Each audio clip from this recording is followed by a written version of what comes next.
Xin chào, hôm nay mình muốn giới thiệu đến các bạn một báo cáo thống kê mà được rất nhiều người trong giới ERP biết đến.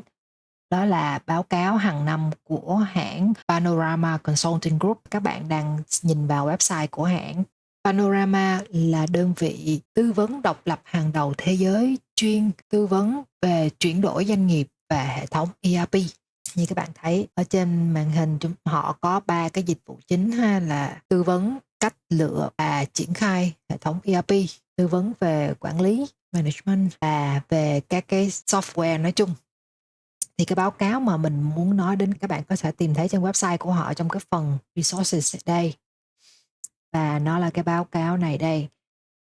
Hàng năm hãng có tung ra một cái báo cáo dựa trên số liệu mà họ khảo sát được từ rất nhiều đơn vị trên khắp thế giới. Nên cái báo cáo này cho chúng ta rất là nhiều thông tin về tình hình chung trên toàn thế giới, chứ không chỉ là một đơn vị hay là một cái ngành nghề nào cả. Để download được cái báo cáo này, các bạn chỉ cần vào website của hãng ha, vào cái chỗ này. Rồi chúng ta chọn cái báo cáo cho năm 2023. Các bạn chỉ cần điền vào địa chỉ email của mình nè, và trả lời các cái câu hỏi về cái ngành nghề mình thực hiện, chức vụ và công ty của mình, và sau đó ấn nút download là xong. Và đây là cái báo cáo mà mình đã download từ trước. Thì báo cáo này có đến 39 trang, thì mình sẽ nhảy đến các cái trang mà quan trọng nhất thôi. Đầu tiên, giới thiệu về các cái số liệu mà báo cáo này thu thập được. Thì số liệu thu thập là từ tháng 11 năm 2021 đến tháng 8 năm 2022. Có 183 đơn vị trả lời ha, con số này quan trọng. 60% là các cái đơn vị đa quốc gia. Để đi sâu vào các cái số liệu hơn thì chúng ta hãy xem qua về các cái ngành nghề của các cái đơn vị tham gia trả lời. Ở đây như các bạn thấy là một phần lớn 25% là đến từ các đơn vị sản xuất, 17% là đến từ IT, các đơn vị IT, và chia đều ra các cái ngành nghề khác nữa. Về mặt địa lý, có rất là nhiều tập đoàn đa quốc gia tham gia trả lời khảo sát. Như các bạn thấy là một đơn vị có rất là nhiều location, vị trí. Thì đông nhất là chúng ta thấy là ở phía Bắc Mỹ nè. Ở với châu Á của chúng ta thì có 27%, và thấp nhất là châu Phi, gần 10% thôi. Tiếp theo là về phần phân loại các cái đơn vị cung cấp phần mềm quản trị doanh nghiệp ERP. Ở đây họ có 4 phân khúc. Phân khúc cao nhất là dành cho các cái doanh nghiệp mà có doanh thu hàng năm trên 750 triệu đô. Thì hầu hết các cái doanh nghiệp này có quy trình rất là phức tạp, và cấu trúc hợp nhất số liệu của họ cũng phức tạp hơn những cái doanh nghiệp nhỏ hơn. Thì những cái ví dụ về hệ thống ERP được dùng bởi những cái doanh nghiệp này là SAP, S4HANA, Oracle Fusion, Info Cloud Suite. Đến cái tầng thứ hai là cho những cái đơn vị mà có doanh thu hàng năm từ 250 triệu cho đến 750 triệu đô. Đại diện các cái vendor mà được sử dụng nhiều đó là Microsoft Dynamics 365, IFS Cloud, Sage, Epicor. Tầng thứ ba thì chúng ta có các cái đơn vị có doanh thu từ 10 triệu cho đến 250 triệu. Và thường là các cái đơn vị chỉ có một công ty chứ không phải là một tập đoàn. Đại diện cho các cái vendor là NetSuite, Acumatica. Đây là hai cái tên mà chúng ta sẽ thấy nhiều ở Việt Nam nè. Cái tên còn lại thì chưa có phổ biến lắm. Và cuối cùng là các cái đơn vị nhỏ hơn, và các cái đơn vị này thường cũng sử dụng giải pháp thêm, thì vì cái doanh nghiệp của họ nó rất là khác biệt, nó không có theo một cái tiêu chuẩn của ERP được, thì họ sẽ dùng thêm các cái point solution ở đây nói để tích hợp vào hệ thống ERP của họ. Đi sâu vào số liệu về các cái phần mềm ERP mà được sử dụng bởi các cái đơn vị trả lời lựa chọn nhiều nhất thì nó nằm ở dưới. Thì 3 cái phần mềm mà chúng ta thấy là số lượng được chọn nhiều nhất là trong Microsoft, sau đó đến SAP và Oracle. Thì các bạn nhớ đấy, Microsoft là một nhà cung cấp thì Microsoft có thể có nhiều cái sản phẩm khác nhau. SAP cũng vậy và Oracle cũng vậy. Nhưng mà nhìn chung thì Microsoft hiện tại đang đứng đầu trên thế giới về việc cung cấp phần mềm ERP. Thì để giải thích cho việc lựa chọn này, câu trả lời của các đơn vị tập trung vào nhu cầu báo cáo và phân tích như ở đây. Thì hầu hết các cái đơn vị này cũng có Business Intelligence. Kế tiếp, khi nói về hai hình thức ERP được lựa chọn hiện nay, thống trên điện toán đám mây hoặc là hệ thống tại công ty, cloud versus on-premise thì như ta thấy hiện tại hệ thống cloud đang chiếm ưu thế đến gần 65% và on-premise thì chỉ có 35% thôi. Thì theo xu hướng chung, các công ty bây giờ đang chuyển sang hình thức điện toán đám mây hết, nhưng mà cũng có 1/3 còn lại chưa chọn điện toán đám mây vì những lý do này. Lý do mà họ quan tâm nhất 32% đó là nguy cơ bảo mật thông tin, tiếp đến là về mặt tích hợp, và đến thứ ba là sợ bị mất dữ liệu. Hệ thống cloud cũng có 2 phiên bản, đó là SaaS, Software as a Service, chiếm ưu thế hơn một tí, đó là gần 52%, và Hosted on Managed Service. Thì hai cái thuật ngữ này nó hơi technical một tí, chúng ta không cần đi sâu vào trong video hôm nay. Hệ thống ERP thường sẽ được triển khai trong một trong 3 cái loại dự án sau. Thứ nhất, 36% là triển khai ERP, gần 34% thì là nằm trong một dự án về chuyển đổi doanh nghiệp, cuối cùng là dự án cải thiện công nghệ cho doanh nghiệp. Tiếp theo, chúng ta hãy cùng nhìn vào mức độ thay đổi hệ thống ERP trong các cái dự án. Nếu mà các bạn nhớ trong các cái video trước của mình có nhắc đến cái khái niệm là customization với lại configuration.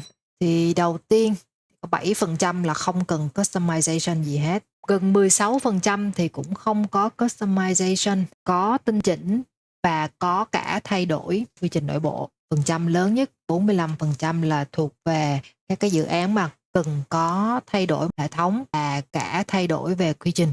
Về mặt cái hướng triển khai hệ thống thì chúng ta thấy là ở đây nhiều nhất gần 28% là họ chia ra giai đoạn theo các cái module trong hệ thống. Sau đó là 20% dùng Big Bang, sử dụng toàn hệ thống mới cùng lúc. 18% là họ sẽ chia giai đoạn ra theo vị trí, thì đây 18% này là chỉ dành cho các tập đoàn lớn có nhiều chi nhánh và công ty con. Và cuối cùng chỉ có 12% là chia giai đoạn ra theo loại hình kinh doanh. Business unit ở đây nó có nghĩa là loại hình kinh doanh. Trong cái báo cáo thống kê này cũng có một câu hỏi liên quan đến loại hình tư vấn nào thường được các công ty cần đến. Ít nhất là tư vấn về M&A, mua bán và sát nhập.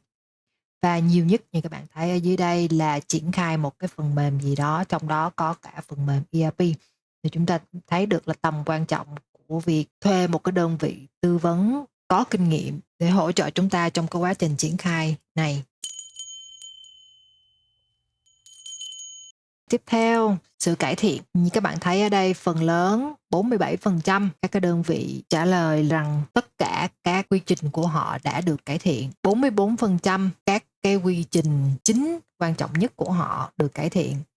Và chỉ có dưới 9% nói rằng cái quy trình của họ không được cải thiện. Tiếp theo là một khái niệm rất quan trọng mà mình nhắc đến trong các quy trình triển khai hệ thống ERP, đó là quản lý sự thay đổi. Và đa số đến gần 61% nói là họ có quan tâm đến việc quản lý thay đổi, và hơn 25% dành rất là nhiều thời gian và công sức cho cái việc này. Các bạn thấy đây là tầm quan trọng của cái việc quản lý thay đổi. Tiếp theo, về mặt độ khó thì các bạn thấy ở đây chúng ta có 3 loại khó. Cái khó thứ nhất là về mặt quy trình nội bộ, khó thứ hai là về quản lý thay đổi, và cuối cùng là khó về kỹ thuật. Thì hầu hết 3 cái lựa chọn chúng thấy ở đây được chọn nhiều nhất đó là rất khó. Khó là màu đỏ, màu xám là vừa phải, và màu vàng thì ít hơn là dễ. Còn hai cái lựa chọn mà rất khó và rất dễ thì rất là ít. Cái trang mà sẽ rất là nhiều người muốn thấy được đó là các cái lợi ích mà hệ thống ERP đã đem lại cho các cái người trả lời khảo sát này. Thì các bạn thấy cái lợi ích mà được nhiều người chọn nhất đó là quản lý hàng tồn kho, thì có gần 91% người dùng công nhận cái lợi ích này. Sau đó rất là đều đều nhau ha, tầm 76-77% là về năng suất lao động, và cuối cùng thấp nhất đó là về mặt đồng bộ hóa, standardization. Về mặt chi phí và ngân sách, một chủ đề được nhiều người quan tâm. Đa số 46% ở đây là dự án được thực hiện đúng với ngân sách, gần 38% là vượt ngân sách một tí, và hơn 9% là vượt ngân sách rất nhiều. Về các cái lý do vượt ngân sách thì các bạn thấy ở đây, lý do được chọn nhiều nhất, đánh giá thấp mặt nhân sự cho dự án. Lý do tiếp theo là vì phạm vi dự án ban đầu đã được thay đổi. Ngoài ra các lý do còn lại các bạn thấy nó cũng khá là đồng đều nhau. Lý do cụ thể mà thấp nhất là về mặt chi phí tư vấn, thì các bạn thấy là rất ít dự án bị đội vốn bởi vì chi phí tư vấn. Về thời gian triển khai dự án thì chúng ta thấy là hầu hết gần 50% các dự án được triển khai đúng lịch trình, gần 31% thì hơi trễ so với dự tính, và hơn 11% thì rất là trễ. Thì lý do tại sao các dự án bị chậm tiến độ là nhiều nhất là về mặt technical, kỹ thuật, gần 43%. Sau đó là lại về mặt phạm vi dự án ha. Nếu mà chúng ta có tăng cái phạm vi lên thì chắc chắn là thời gian sẽ phải kéo dài ra thêm.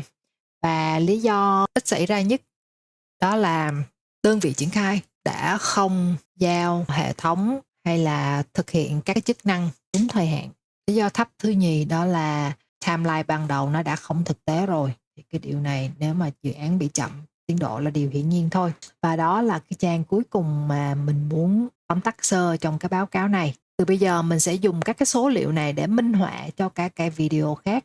Thì các bạn có thể tự download và đọc cái báo cáo này kỹ hơn để mà có được một cái bức tranh tổng thể hơn về tình hình triển khai và sử dụng hệ thống ERP trên toàn thế giới để so sánh với nội bộ của mình nha. Các bạn đừng quên like và chia sẻ video này với mọi người nhé. Xin chào và hẹn gặp lại.